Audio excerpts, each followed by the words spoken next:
Hello student, good morning. Excellent math class में आप सभी बच्चों का स्वागत है। आज हमने विचार किया कि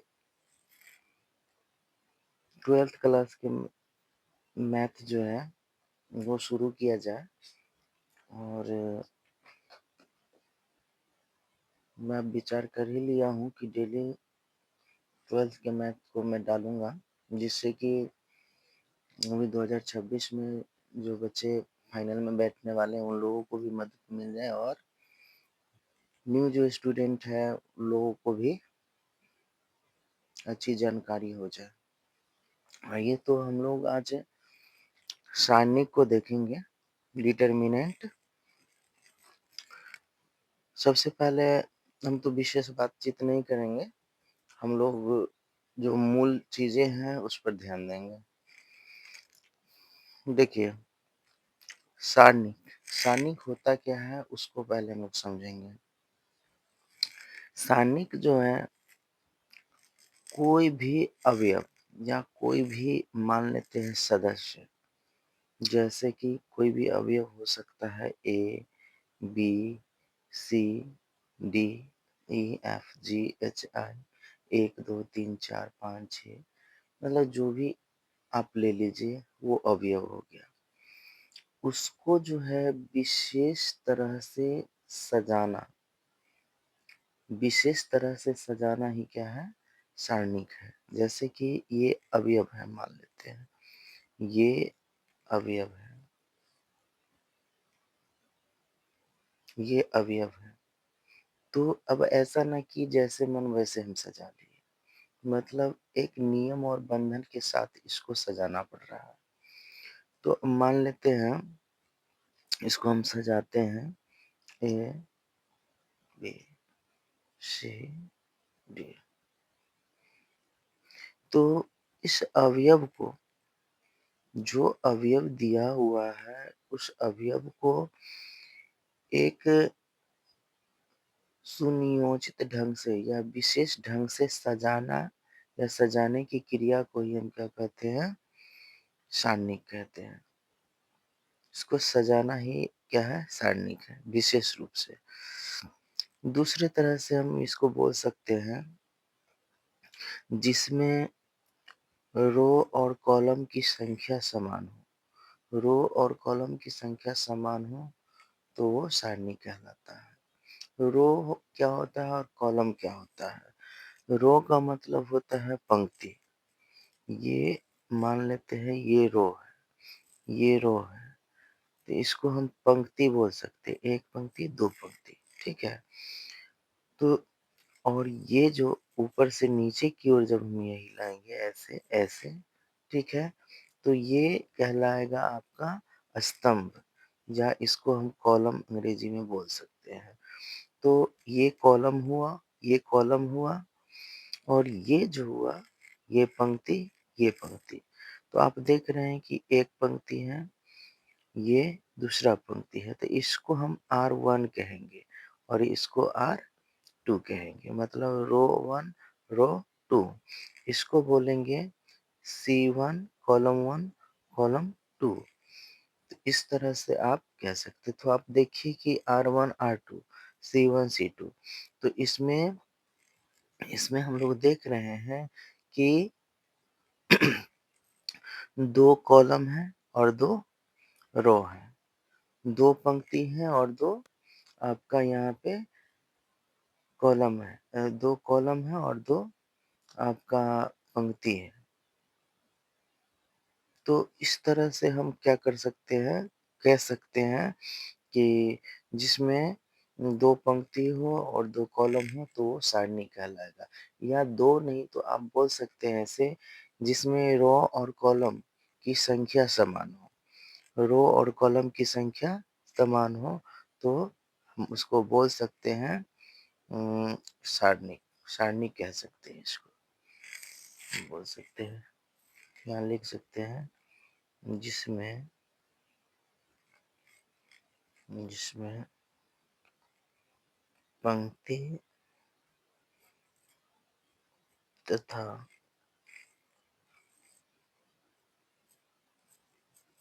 स्तंभ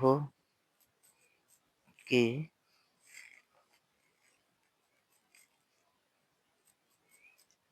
संख्या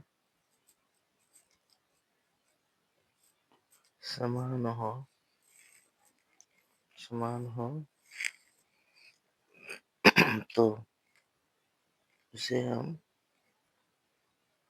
उसे हम सारणिक कहते हैं।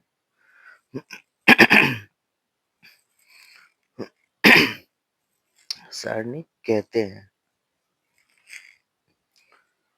इसमें रो और कॉलम, 2 रो है और 2 कॉलम है, तो समान है, तो इसीलिए हम इसको क्या कहेंगे? सारणिक कहेंगे। आप फिर एक समझ लीजिए, जैसे देखिए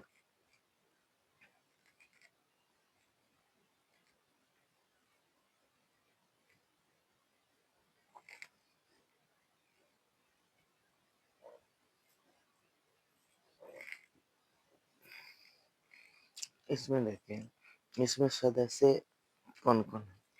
ए, बी, सी, डी, ई, एफ, जी, एच, आई, ये सदस्य है या अवयव इसको बोलिए, ये पूरा इसका अवयव है। इसको एक विशेष प्रकार से सजाया गया है और इसमें हम देख रहे हैं कि ये पंक्ति 1 हो गया, ये पंक्ति 2 हो गया, ये पंक्ति 3 हो गया। ये देखिए, और ऊपर से नीचे की ओर आइए, ये कॉलम होगा, कॉलम 1 हो गया, ये कॉलम 2 हो गया, ये कॉलम 3 हो गया। ठीक है? तो आप देख रहे हैं यहाँ भी कि पंक्ति और यहाँ पे जो स्तंभ है, ठीक? रो और कॉलम ये दोनों समान है।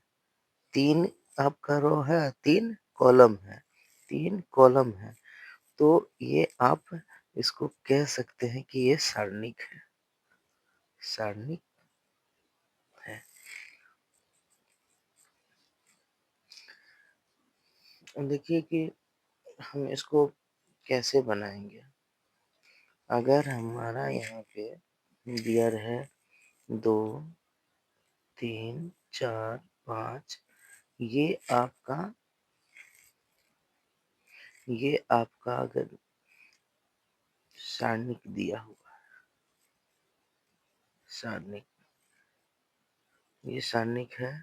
सारणिक का बोलेगा मान निकाले, मान ज्ञात ज्ञात करे या मान निकाले।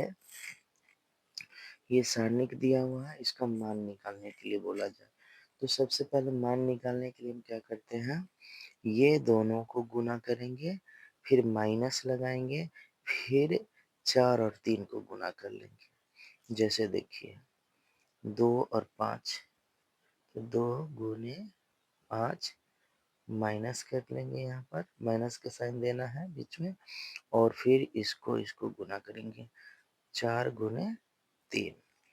उसके बाद हम क्या करेंगे, इसको गुना पहले कर लेंगे, 10 हो जाएगा, 4 तिहाई 12 हो जाएगा। घटा लीजिए यहाँ पे, तो 10 में से 2 12 में से 10 गया -2, यहाँ पे ये आंसर हो जाएगा आपका।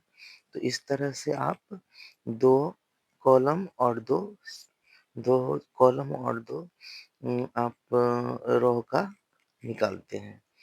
इसी प्रकार हम 3 गो का निकालेंगे। अगर 3 है, जैसे ये 3 है, तो इसको हम कैसे निकालेंगे? तो देखिए, ये मान लेते हैं 1 नंबर हो गया। दूसरे का हम बता रहे हैं आपको निकाल करके, जैसे 2, 3, 4, 5, 6, 7, 8, 9, 10। ये देखिए, इस सारणी का मान निकालना है, इसका मान निकालना है, इसका मान निकालें। आपको इसमें से भी ऑब्जेक्टिव पूछ दिया जाएगा, तो आप ध्यान देंगे। देखिए ये कॉमा हम नहीं देंगे, कॉमा नहीं देंगे। देखिए क्या करेंगे, सबसे पहले आप देखिए, आप 2 निकालेंगे, 2 है ना, 2 निकालेंगे, और 2 के साथ हमको क्या-क्या लिखना है सो देखना है। 2 के जो भी सामने आए, जैसे रो में और पंक्ति में, 2 के रो और पंक्ति इसको गायब कर देना है। तो 2 के पंक्ति ये पूरा होगा, इसको गायब करेंगे और 2 के कॉलम को गायब करेंगे। तो बच क्या गया 6, 7, 10। तो 2 पहले लिख लीजिए यहाँ पे और उसके बाद लिखना है आपको 6, 7, 9, 10। 6, 7, 9, 10। इतना लिखने के बाद देखिए, एक चीज़ यहाँ पे पहले आप समझ लीजिए, ये 3 वो वाला कैसे बनेगा? यहाँ पे एक चीज़ ध्यान दीजिए, प्लस, माइनस, प्लस, यहाँ minus, plus, minus, plus, minus, plus, इसको ध्यान में रखिएगा। पहले प्लस, फिर माइनस, फिर प्लस, फिर माइनस, फिर प्लस, फिर माइनस, फिर प्लस, फिर माइनस, फिर प्लस। तो यहाँ पे आप देखिए, हम पहले प्लस वाला लिए हैं और उसके बाद प्लस वाला लेकर के इसके सामने वाला हटा दिए, बाकी जो बचा यहाँ पर लिख दिए। फिर अब ये 3 लेंगे, तो ये 3 जो है यहाँ देखिए, ये पहला नंबर, ये दूसरा नंबर, यहाँ पहला नंबर, दूसरा, तो ये 2 नंबर में आ रहा है, यहाँ 2 नंबर में ये आ रहा है। तो ये 3 के आगे प्लस है और इसके आगे ये माइनस, प्लस माइनस, माइनस दे दीजिए और यहाँ पे 3 दे दीजिए। अब जो है 3 के सामने वाला हटा दीजिए, 3 का रो कॉलम हटा दीजिए, 3 का रो हटा दीजिए। तो क्या बच गया 5, यहाँ क्या बचा 7, यहाँ क्या बचा 8, यहाँ 10। अब जो है यहाँ देखिए प्लस है तो यहाँ दीजिए पहले प्लस और उसके बाद फिर 4। अब 4 के सामने वाला हटा लीजिए, ये हट जाएगा और ये हट जाएगा। बाकी 5, 6, 8, 9 यहाँ पे लिख दीजिए। 5, 6, 8 और 9। देखिए, अब इस तरह के आपका बन गया, तो आराम से आप इसको निकाल सकते हैं। जैसे देखिए, यहाँ पे डायरेक्ट गुना कर देते हैं। 10 छक 60 माइनस 7 नमा 63।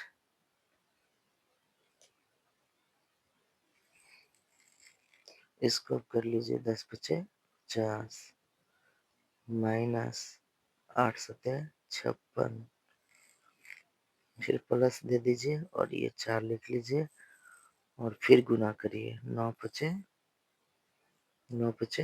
45 माइनस 8 छक 48। ये हो गया। अब यहाँ पे लिखिए 2 है तो 2, उसके बाद 63 में से 60 को माइनस कर लीजिए तो आपका आ जाएगा -3। उसके बाद फिर यहाँ पे ये -3 है, -3 लिखिए, 56 में से 50 गया तो -6। फिर प्लस है तो प्लस 4 दे दीजिए और 48 में से 45 गया तो -3 यहाँ पे होगा। अब इसको देखिए, गुना कर लेते हैं। यहाँ पे थोड़ा सा जगह है, समझ में आ जाएगी। देखिए यहाँ गुना है, इंटू का मतलब गुना, पहले से आप लोग जानते होंगे कि कोष्ठ की जगह पे गुना का साइन होता है। प्लस माइनस माइनस हो गया, 3 दूना 6। यहाँ देखिए 3 और 6 को गुना करेंगे, माइनस में है, ये माइनस में माइनस माइनस प्लस हो जाएगा, 36 18 हो गया। अब यहाँ देखिए प्लस और ये माइनस, प्लस माइनस माइनस 4 तिया 12। अब क्या करेंगे सो देखिए ध्यान से, ये 12 के आगे माइनस है, 6 के आगे माइनस, तो 12 6 यहाँ पे 18 हो गया और ये 18 पहले से प्लस में है तो प्लस 18 दे दीजिए। अब देखिए असमान चिन्ह है, ये माइनस में ही प्लस में है तो आप घटा लीजिए तो क्या आ जाएगा 0 आ जाएगा। तो ये हो गया आंसर। तो इस तरह से हम लोग सारणी का मान ज्ञात कर सकते हैं।